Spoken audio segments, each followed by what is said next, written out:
je suis Didier Aubry, j'ai 64 ans, donc retraité depuis 18 mois, depuis 18 mois en Ariège. Avant j'étais en Bretagne, puisque je suis breton d'origine, j'ai toujours vécu en Bretagne. Et j'ai travaillé de longues années dans la fonction publique territoriale, dont une trentaine d'années au Conseil régional de Bretagne.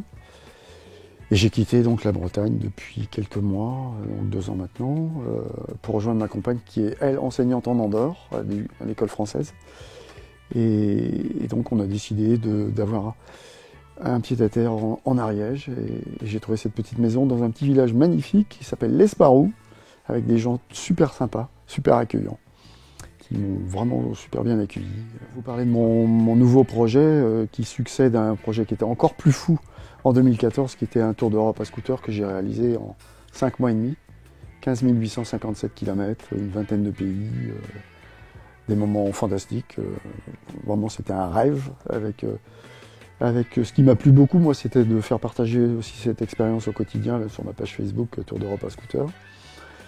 Et ça, c'était un réel plaisir de faire partager aux gens mes aventures.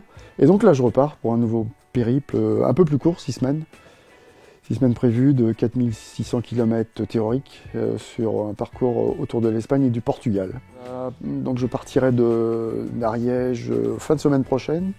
Je passerai en Andorre pour un week-end avant de vraiment partir. Je prends la route effectivement pour l'Espagne le 27 mars, le lundi, en direction du sud. Alors je passe pas à Barcelone cette fois-ci parce que je connais déjà, j'y suis allé plusieurs fois. Quand j'ai fait le Tour d'Europe, c'était une de mes premières grandes étapes d'ailleurs. Donc je file vers Valence, Murcie, Almeria, Grenade, Malaga, Algeciras, Séville, Cordoue, Cadix, et puis ensuite je passe au Portugal, la côte d'Algarve, avec Faro, et remonter vers Lisbonne, puis Nazaré, Porto, Melgaço, la petite ville qui est jumelée avec Lavelanet. Donc moi j'habite l'Esparou, c'est sur le territoire de la communauté de communes de Lavelanet.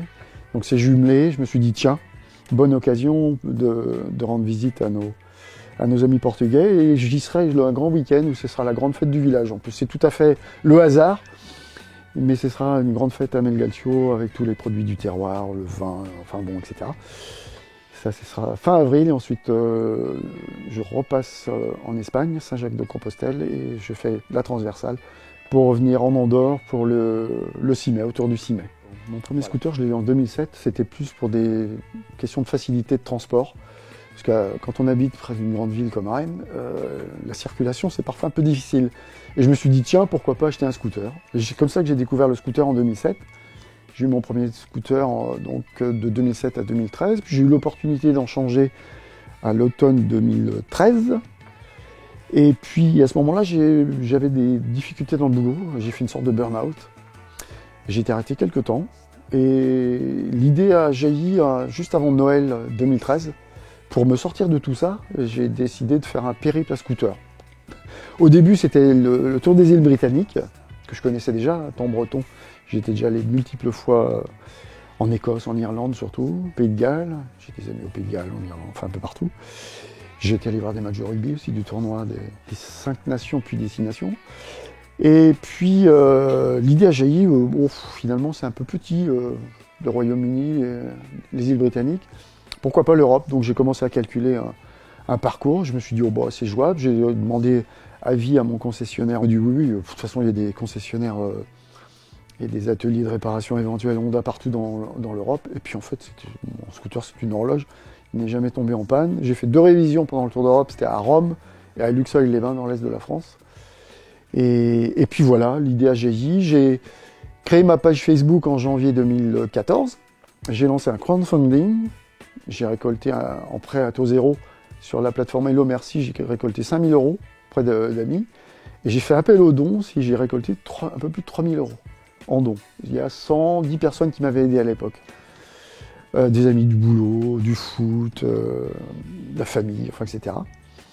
Et donc, début avril 2014, j'ai pris mon scooter, alors avec une certaine appréhension quand même, mine de rien.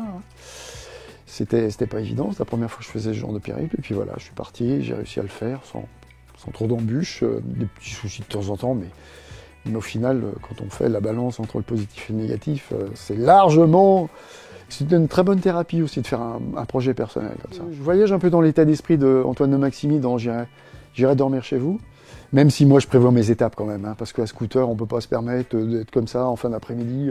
Waouh, j'ai pas d'hébergement, je fais quoi? Non, non. Je prévois donc, là j'ai prévu mes 3 premières semaines. Je fais beaucoup avec Airbnb, j'ai fait un temps avec Couchsurfing, et puis des amis d'amis, enfin etc. quoi.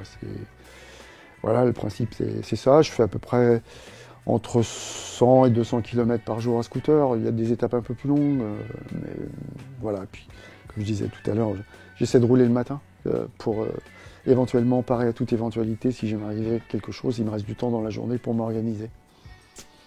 Voilà comment on s'organise. Et le Tour d'Europe, je l'avais monté en 3 mois quand même, hein, entre janvier et puis mon départ en avril. Et surtout, moi, ce qui m'a plu beaucoup, c'était de faire partager, hein, d'échanger, de rencontrer des gens, puis comment dirais-je, de mes publications Facebook au quotidien pour raconter ce que je voyais, ce que je faisais. Et il y a quand même presque 900 personnes qui continuent à me suivre parce que j'ai continué, alors je ne voyage pas toujours à scooter, mais j'ai continué à faire partager mes différents voyages auprès de mon auditoire de presque 900 personnes. 906, je crois. Un truc comme ça, 906 actuellement. Parce que j'avais prévu mes premières étapes Tour d'Europe et j'ai eu des invitations, à Sofia notamment, par un jeune couple de motards qui m'invitait chez eux pendant... J'ai passé 2 ou 3 nuits à Sofia, je sais plus. Enfin, c'est la même chose en Pologne. J'ai été invité dans une famille extraordinaire en Pologne. Des gens charmants, à Tiki, côté de Katowice, au sud de Pologne, dans la Silésie. Et voilà, et là, c'était vraiment dans l'état d'esprit, comment dirais-je, Antoine de Maximi, parce que c'est eux qui m'avaient invité, quoi. Airbnb, c'est sympa, mais bon, c'est un petit côté commercial, quoi. Même si on peut créer des liens, et ça a été le cas en Italie, quand je suis allé dans la famille Barbiero à Villa Santa Croce, à 50 km au nord de Naples. J'ai été accueilli dans la famille, mais comme si j'étais un cousin éloigné qui revenait en vacances, quoi. J'étais invité tout le temps à manger chez eux. On est revenu l'année d'après avec ma compagne. Tous les soirs, on était invités chez eux. Hein.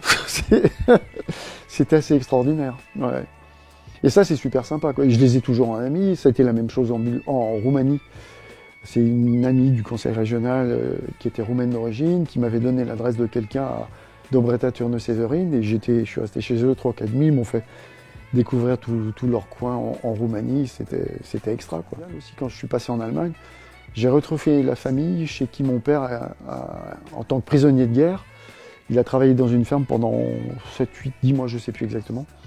Et j'ai retrouvé les enfants de cette famille-là. Bon, c'est des enfants qui avaient 4 ans et 10 ans à l'époque de mon père, mais qui en avaient plus de 70 quand je suis allé les voir. Sans les prévenir, un beau jour, j'ai débarqué chez eux, ils n'en revenaient pas, quoi. C'était assez incroyable. Et mon père a toujours dit qu'il avait été très bien accueilli dans cette famille-là.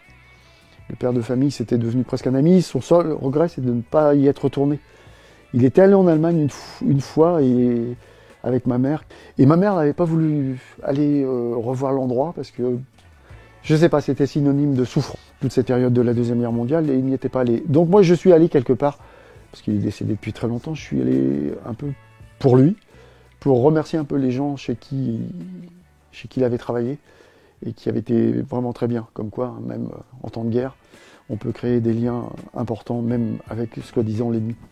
Alors, j'aimerais bien, dans les années qui viennent, si je peux encore le faire, hein, ce serait de faire le Maroc, j'aimerais bien faire le Maroc, et puis de retourner en Italie, bien sûr, et puis l'Europe centrale. J'ai pas fait suffisamment, je pense, l'ex-Yougoslavie, Slovénie, Serbie, Croatie. J'ai fait que la Macédoine du Nord, dans ce qui était l'ex-Yougoslavie. Moi, j'ai été marqué dans les années 90 par la guerre en ex-Yougoslavie. Hein. Il y a des endroits, Srebrenica, qui résonnent, Vukovar, ou des choses comme ça. C'est des endroits un peu... J'aimerais aller. Pour qui, pourquoi? J'ai ma page Facebook, Tour d'Europe à scooter, Didier Aubry. Et donc voilà, j'essaierai de publier comme je le faisais, et je le fais à chaque fois, quasiment au quotidien, ce que je vois, ce que je découvre, où je suis, combien de kilomètres j'ai fait, comment ça se passe, bien j'espère.